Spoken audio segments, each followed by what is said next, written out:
Vladimir Putin urgently gathered Russian military personnel today to tell them that war is in Russians' blood. That's a direct quote.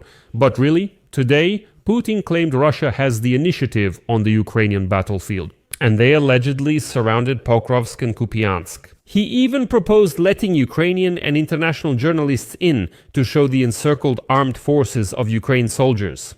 Moreover, Putin started boasting about nuclear missiles again. In particular, Putin continues to talk about the successful tests of Russia's wonder weapons against the backdrop of worsening relations with the United States due to the refusal to cease fire in Ukraine. After the intercontinental cruise missile Burevestnik, Putin introduced the nuclear torpedo Poseidon. He mentioned it during his visit to the Mandrake Central Military Clinical Hospital.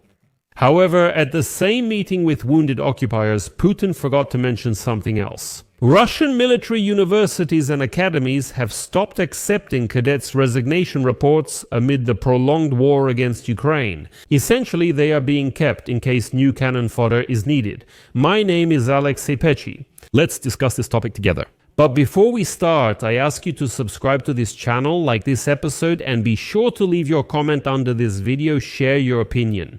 Also, subscribe to my Telegram channel, the link to it is in the description of this video. There we post breaking news as soon as it comes in. If you want to support the work of this YouTube channel, you can do so through donations, sponsorship, or a paid subscription. Follow the links and payment details in the video description to support Pechiy's channel. Choose any format that is convenient for you. I will be grateful for any support you provide. Here, look, see, you didn't know, right, that your grandfather was like that? And are you fighting the same way as your grandfather? I try, but what does that mean? It's in our genes, you know? Editor. So, the president of Russia, Vladimir Putin, continues to talk about the successful tests of Russia's miracle weapon. This is happening against the backdrop of worsening relations with the United States of America because the dictator refuses to cease fire in Ukraine. After the intercontinental cruise missile Burevestnik, Vladimir Putin presented the nuclear torpedo Poseidon today. Well, today he visited wounded occupiers at the Mandrake Central Military Hospital. And there he made the following statement, quote, "Yesterday, we conducted another test of another promising underwater unmanned system, Poseidon, also with a nuclear power unit. For the first time, we managed not only to launch it from the carrier submarine using the starting engine, but also to start the nuclear power unit on which the device operated for a certain amount of time." Then Putin noted that in terms of speed and depth of movement, there is nothing like it in the world, and it's unlikely that anything similar will appear in the near future. In short, this is unprecedented. He called it a major success. The power of Poseidon significantly exceeds the power of even our most advanced intercontinental missile, Sarmat. There are simply no interception methods. End of quote. Let me remind you that the Poseidon torpedo is also called an underwater drone. In 2018, Putin said that it is capable of moving at great depths and intercontinental range at a speed many times greater than that of submarines, the most modern torpedoes, and in general all types of surface ships.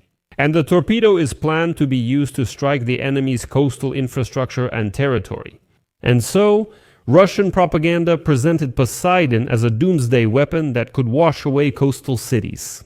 And in 2020, the United States State Department stated that apparently the torpedo is intended to be equipped with nuclear warheads with a yield of several megatons.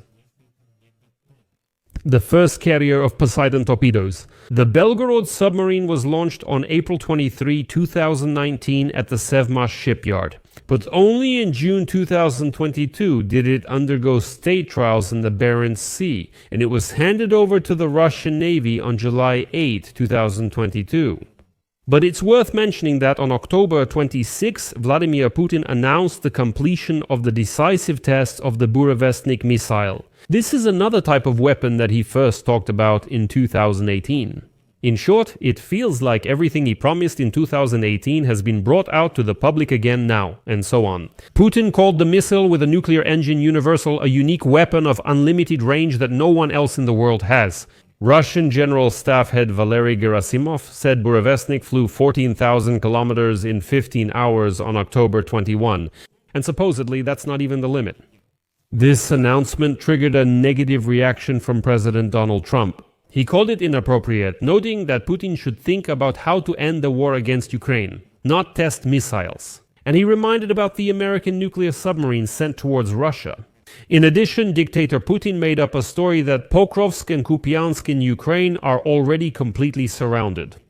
Putin made an absurd statement about wanting to invite foreign media journalists to Pokrovsk and Kupiansk, supposedly to demonstrate the encirclement of Ukrainian troops. Quote, "I discussed this issue with the commanders of the respective groups. They are not against allowing representatives of the media, foreign journalists, and Ukrainian journalists into the enemy encirclement zones so they can go in and see with their own eyes what is happening there." Then Putin noted that he allegedly discussed the issue of stopping hostilities with the commanders and they approved such a decision. Well, here, let me remind you that on Sunday, October 26, Putin held a meeting at one of the command posts of the joint group of occupiers. He was told that in several areas the Ukrainian armed forces were surrounded by Russians. Well, it is known that they were talking about Pokrovsk and Kupiansk at that time, and on the same day, Ukrainian President Volodymyr Zelensky rejected this information. On October 28, the Ukrainian armed forces denied Russia's claim of encircling Kupiansk. But we will discuss this topic with you in detail in the next episode, where we will fully examine and analyze what is really happening. In addition, Putin told the wounded special military operations soldier that war is in the blood of Russians. During his visit to the Mandrake military hospital, Vladimir Putin met with participants of the invasion of Ukraine and stated that Russians have a genetic predisposition to war.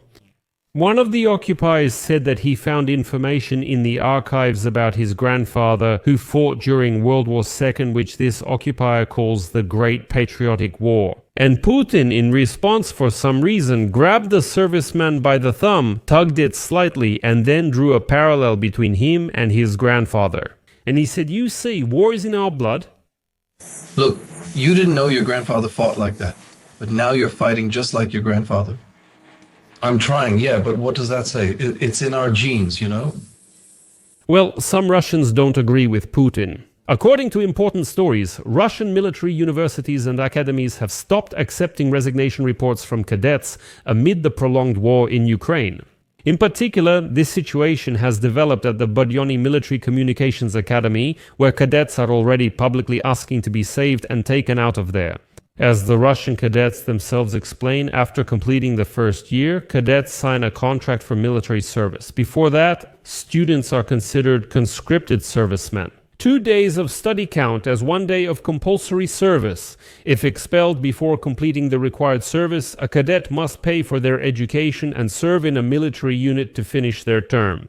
And now, some of the cadets want to get out of this place, but no one is letting them go. Many are afraid that they are being deliberately kept at the academy until they sign the contract.